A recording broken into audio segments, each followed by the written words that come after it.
A concept that doesn't get talked a lot about in the Nofab community is the concept of self-love, and how loving yourself and a porn-free lifestyle actually go hand in hand. I'd like to take it a step further and suggest that one's indulgence in pornography is a vast display of self-hate. This concept of self-love can be likened to the idea of loving, let's say, a family member or loving a romantic partner. How do you treat someone that you love? You're warm, you're caring, you're affectionate, and the list goes on. With exceptions, the people that you love, you don't constantly hurt or harm them. You don't cause mental, physical, emotional, or even spiritual abuse to those that you love. So let's dissect this idea of masturbation, and pornography. We now know, thanks to tons of studies that have been conducted on pornography and on what happens when you overstimulate the dopamine receptors,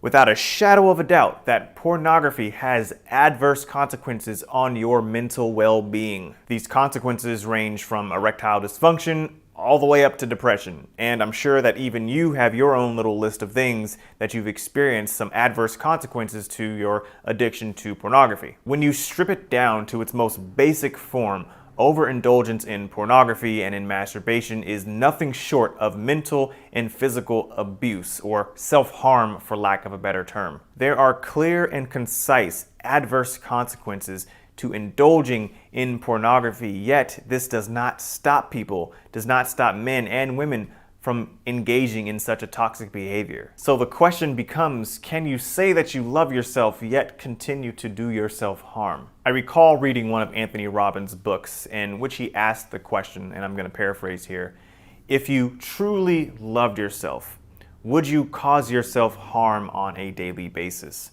Most of us, we fill our bodies with toxic foods, with alcohol, with drugs, yet we claim to love ourselves. How is that loving yourself? We say we love ourselves, yet we spend hours per day putting our brain in a vegetative state thanks to Netflix and television. I took it a step further and I asked myself, if I truly loved myself, would I be destroying my mind and body through the addictive behavior of masturbation to pornography? Would a man who loves himself truly spend hours per day, dedicate hours per day to watching two people or more perform sex acts on his laptop or on his computer screen? Pleasing yourself to pornography is sick.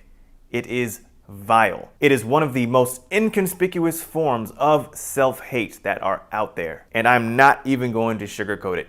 You ought to be ashamed and disgusted with yourself each and every single time you click on one of those porn tabs and you start masturbating and getting yourself off. So what is the importance of self-love? Why would any of this matter? In short, self-love is the gateway into a quality life, a life that is truly worth living.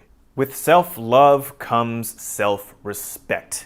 It comes with confidence. It comes with enhanced presence in the world. It comes with physical, psychological, emotional, and spiritual well-being. That, to me, is a life that's worth living. Then again, if the concept of self-love does not sound appealing to you at all and you want to masturbate yourself into a vegetative state of oblivion, all for 3 seconds of that one little ejaculation, that's up to you.